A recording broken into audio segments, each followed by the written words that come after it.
শিরক, সংজ্ঞা, ভয়াবহতা ও ইতিহাস। শিরক কি? সংজ্ঞা। আরবি শব্দ শিরক এর আভিধানিক অর্থ হল অংশীদার সাব্যস্ত করা, সমকক্ষ করা বা ভাগ বসানো। ইসলামী পরিভাষায় শিরক হল আল্লাহ তাআলার সত্তা, জাতে, গুণাবলিতে এবং ইবাদতে অন্য কাউকে অংশীদার বা সমকক্ষ মনে করা, অর্থাৎ যে ক্ষমতা বা সম্মান একমাত্র আল্লাহর প্রাপ্য তা অন্য কোনো সৃষ্টিকে, মানুষ, মূর্তি, জিন, ফেরেশতা বা নক্ষত্রকে প্রদান করা। যিনি শিরক করেন তাকে মুশরিক বলা হয়। শিরকের প্রকারভেদ। মৌলিকভাবে শিরক দুই প্রকার। শিরকে আকবার, বড় শিরক, যেমন আল্লাহ ছাড়া অন্য কারো কাছে দোয়া করা, মূর্তি পূজা করা, আল্লাহ ছাড়া অন্য কেউ গায়েব জানে বলে বিশ্বাস করা। এর ফলে মানুষ ইসলাম থেকে বের হয়ে যায়। শিরকে আসগার, ছোট শিরক, যেমন রিয়া বা লোক দেখানো ইবাদত করা, আল্লাহ ছাড়া অন্য কারো নামে কসম খাওয়া। কোরআন মজিদে শিরককে সবচেয়ে বড় জুলুম এবং অমার্জনীয় পাপ হিসাবে ঘোষণা করা হয়েছে। ক। শিরক ক্ষমার অযোগ্য পাপ। নিশ্চয়ই আল্লাহ তার সাথে শরিক করাকে ক্ষমা করেন না। তিনি ক্ষমা করেন এর নিম্ন পর্যায়ের পাপ, যার জন্য তিনি ইচ্ছা করেন। আর যে আল্লাহর সাথে শরিক করে সে অবশ্যই এক মহাপাপ রচনা করে। সূরা আন-নিসা আয়াত ৪৮। খ। শিরক চরম জুলুম। লুকমান হাকিম তার সন্তানকে উপদেশ দিতে গিয়ে বলেছিলেন, হে বৎস, আল্লাহর সাথে শরিক করো না, নিশ্চয় শিরক চরম জুলুম। সূরা লুকমান আয়াত ১৩। নিশ্চয়ই যে ব্যক্তি আল্লাহর সাথে অংশীদার স্থির করে, আল্লাহ তার জন্য জান্নাত হারাম করে দেন এবং তার বাসস্থান হয় জাহান্নাম, আর জালিমদের জন্য কোনো সাহায্যকারী নেই। সূরা আল মাইদা আয়াত ৭২। রাসূলুল্লাহ সাল্লাল্লাহু আলাইহি ওয়াসাল্লাম শিরক থেকে বাঁচার জন্য উম্মতকে কঠোরভাবে সতর্ক করেছেন। ক। সবচেয়ে বড় পাপ। আব্দুল্লাহ ইবনে মাসউদ রাদিয়াল্লাহু আনহু থেকে বর্ণিত, তিনি বলেন, আমি নবী করিম সাল্লাল্লাহু আলাইহি ওয়াসাল্লামকে জিজ্ঞেস করলাম, আল্লাহর কাছে সবচেয়ে বড় গুনাহ কোনটি? তিনি বললেন, আল্লাহর সাথে কাউকে সমকক্ষ স্থির করা, অথচ তিনিই তোমাকে সৃষ্টি করেছেন। সহিহ বুখারী ৪৪৭৭, সহিহ মুসলিম ৮৬। খ। ধ্বংসাত্মক কাজ।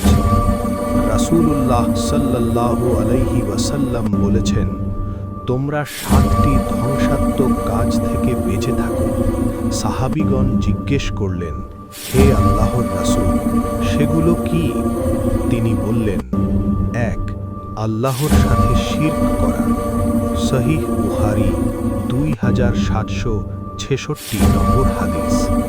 গোপন শিরক, রিয়া। রাসূলুল্লাহ সাল্লাল্লাহু আলাইহি ওয়াসাল্লাম বলেছেন, আমি তোমাদের ব্যাপারে ছোট শিরকের ভয় সবচেয়ে বেশি করছি। সাহাবায়ে কেরাম জিজ্ঞাসা করলেন, ইয়া রাসূলাল্লাহ, ছোট শিরক কি? তিনি বললেন, রিয়া, লোক দেখানো ইবাদত। মুসনাদে আহমদ ২৩৬৮। শিরকের সূচনা। মানব ইতিহাসের শুরুতে হযরত আদম আলাইহি ওয়াসাল্লাম থেকে নূহ আলাইহি ওয়াসাল্লামের পূর্ব পর্যন্ত মানুষ এক আল্লাহর ইবাদত করত। তাওহীদ। ঐতিহাসিক ও তাফসীরবিদদের মতে, যেমন ইবনে আব্বাস রাদিয়াল্লাহু আনহুর বর্ণনায়, নূহ আলাইহি ওয়াসাল্লামের জাতির মধ্যে সর্বপ্রথম শিরকের সূচনা হয়। সে সময় কিছু নেককার বা বুজুর্গ ব্যক্তি ছিলেন, যেমন ওয়াদ, সুয়া, ইয়াগুস, ইয়াউক ও নাসর। তাদের মৃত্যুর পর শয়তান মানুষের মনে প্ররোচনা দিল যে তাদের স্মৃতি ধরে রাখার জন্য তাদের প্রতিকৃতি বা মূর্তি তৈরি করা হোক। প্রথম প্রজন্ম কেবল স্মৃতি হিসেবে রাখল, কিন্তু পরবর্তী প্রজন্ম শয়তানের ধোঁকায় পড়ে ভাবল আমাদের পূর্বপুরুষরা এদের পূজা করত এবং এদের মাধ্যমেই বৃষ্টি চাইত। এভাবেই পৃথিবীতে মূর্তি পূজা বা শিরক শুরু হয়। দ্রষ্টব্য সূরা নূহ আয়াত 23। আরবের জাহেলিয়াত। রাসূলুল্লাহ সাল্লাল্লাহু আলাইহি ওয়াসাল্লাম যখন মক্কায় আসেন, তখন আরবরা আল্লাহকে সৃষ্টিকর্তা হিসেবে মানত, কিন্তু ইবাদতের ক্ষেত্রে মূর্তিকে মাধ্যম ধরত। তারা বলত, আমরা তো এদের মূর্তিদের পূজা এজন্যই করি যে এরা আমাদেরকে আল্লাহ নিকটবর্তী করে দিবে।